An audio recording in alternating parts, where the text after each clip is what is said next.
కేసీఆర్ అనే వ్యక్తికి పైసల మీద లేకపోతే ఆస్తుల మీద లేకపోతే ఇంకో దాని మీద కోరికలు ఉంటాయి అని చెప్పేసి ఎవరు భావించారు. ఎందుకంటే పెద్ద లైఫ్ స్టైల్ ఏదో లగ్జరీ ఉండదు.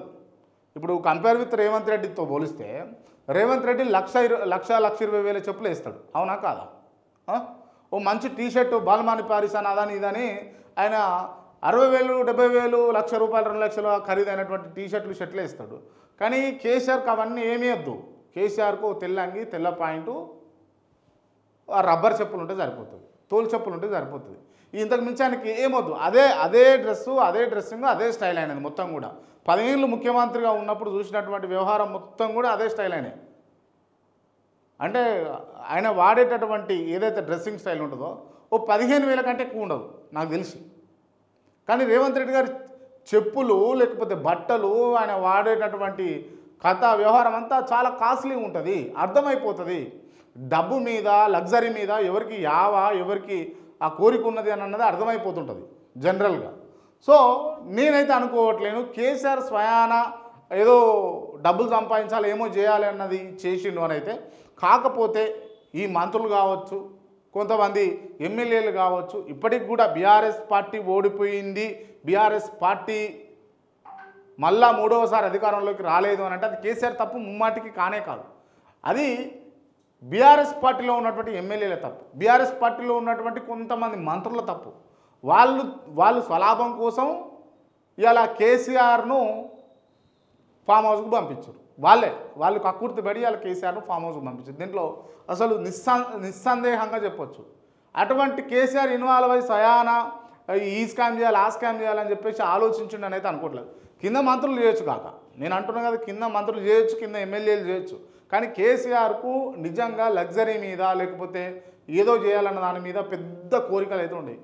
ఓపెన్గా మాట్లాడుకుంటే కేసీఆర్ తెలంగాణ రాష్ట్ర ముఖ్యమంత్రిగా ఉన్నప్పటికి కూడా ఇతర దేశానికి పోలేదండి, పోలేదు.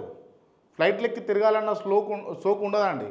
అంటే వేరే దుబాయ్ పోయి లేకపోతే మస్కట్ పోయి లేకపోతే సింగపూర్ పోయి మలేషియా పోయి ఎంజాయ్ చేసి ఆ టైప్ మెంటాలిటీగా తెలంగాణ ప్రజలు, తెలంగాణ బాగోగులు, తెలంగాణ భౌగోళిక స్వరూపం మీద, తెలంగాణ అభివృద్ధి మీద ఆయన నిరంతర ఆలోచన చేసేటటువంటి వ్యక్తి అని చెప్పేసి తనకు దగ్గర ఉన్నటువంటి వ్యక్తులు చాలామంది చెప్తూ ఉంటారు. అది కేసీఆర్ స్టైల్, కేసీఆర్ పంక్చువాలిటీ, అది కేసీఆర్ లైఫ్ స్టైల్, అది కేసీఆర్ మైండ్ సెట్ అది. కానీ కేసీఆర్కి ఆపాదించడం అనేది ముమ్మాటికి చాలా తప్పు. ఇది మళ్ళా చెప్తా ఉన్నా, మంత్రులు తప్పు చేశారు, ఎమ్మెల్యేలు తప్పు చేశారు, బీఆర్ఎస్ పార్టీలో ఉన్నటువంటి అగ్రస్థాయిలో ఉన్నటువంటి వ్యక్తులు తప్పు చేశారు. కానీ కేసీఆర్ మాత్రం తప్పు చేయలేదు. ఇది క్లియర్గా ఒకవేళ తప్పు చేసిండు అని అంటే ఇప్పుడు ఉన్నటువంటి ప్రభుత్వం పోయి అరెస్ట్ చేయాలి. ఎందుకు చేస్తలేదు? కేంద్రంలో ఉన్నది అంటే బీఆర్ఎస్ యాంటీయే కదా బీజేపీ అరెస్ట్ చేయాలి అంటే ఒక్కసారి ఆలోచన చేయాల్సినటువంటి అవసరం అయితే ప్రజల మీద కూడా ఉంటుంది అని చెప్పేసి ఈ సందర్భంగా నేనైతే మీకు చెప్పదలుచుకున్నా. అర్థమైపోతుందండి క్లియర్గా, వారి షోకులు ఏంది, వారి కథలు ఏంది, వారి వ్యవహారం ఏందన్నది అర్థమైపోతుంది. ఏంది దేని మీద పిచ్చి ఉన్నది, దేని మీద కోరిక ఉన్నది, దేని మీద ఆలోచనలు ఉన్నాయి, దేని మీద వాళ్ళకు ఇంట్రెస్ట్ ఉన్నదని అర్థమైపోతుంది.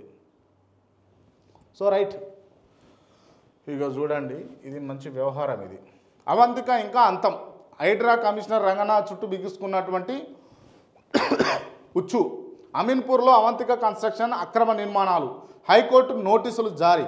అమీన్పూర్లో అవంతిక కన్స్ట్రక్షన్ సంస్థ అక్రమ నిర్మాణాలకు పాల్పడినట్టు ఆరోపణలు వెలువెత్తుతా ఉన్నాయి. సంబంధిత సర్వే నెంబర్లలో నాలాలపై వక్రీకరించి సల్యూస్ డైవర్షన్లు చేపట్టినట్టు సమాచారం. అనుమతులు లేకుండా నిర్మాణాలు చేపట్టడంపై ఆరోపణలు వినిపిస్తున్నాయి. ఈ వ్యవహారంలో ఇరిగేషన్ శాఖ అధికారులు భారీ లంచాలు చెల్లించినట్లు స్థానిక వర్గాల ఆరోపణ. క్లియర్గా ఇక్కడ ఇరిగేషన్ సంబంధించినటువంటి వ్యక్తి మంచిగా డబ్బులు దండుకున్నాడు. డబ్బులు దండుకొని అడ్డమైన విధంగా ఇట్లా పడితే అట్లా పర్మిషన్లు, ఇట్లా పడితే అట్లా వాళ్ళు ఎన్ఓసీలు ఇచ్చేసారు. ఈ ఎన్ఓసీలు ఇచ్చి ఈ ప్రజల గొంతులను కోసేందుకు, ప్రజలను చంపేందుకు, ప్రజలను అవమట్టించేందుకు చేస్తున్నటువంటి వ్యవహారం. సో ఇది పూర్తిగా చూసుకుంటే ఈ నేపథ్యంలో హైకోర్టు హైడ్రా కమిషనర్కు నోటీసులు జారీ చేసింది. బంధం కొమ్ము చెరువులో జరిగినటువంటి అక్రమ డైవర్షన్పై చర్యలు తీసుకుంటారా, త్వరలోనే బుల్డోజర్ నడుస్తుందా అన్న ప్రశ్నలు కూడా ప్రజల్లో వినిపిస్తున్నాయి.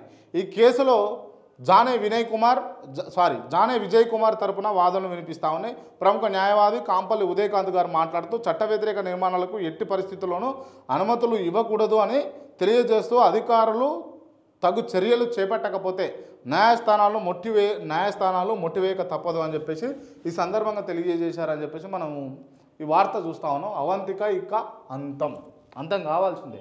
ఈ అడ్డగోలు నిర్మాణాలు చేస్తే, అడ్డగోలుగా వీళ్ళు కట్టడాలు కడితే, అడ్డగోలుగా వీళ్ళు అధికారులు ఎన్ఓసీలు ఇస్తే డబ్బుల కక్కుర్తి పడి ఖచ్చితంగా వీటిని అంతం చేయాల్సిందే, వీటిని కూలగొట్టవలసిందే. రంగనాథ్ గారు నేను మీకు చెప్తా ఉన్నా, ఖచ్చితంగా మీరు అవంతిక కన్స్ట్రక్షన్ పైన వేటు వేయవలసిందే.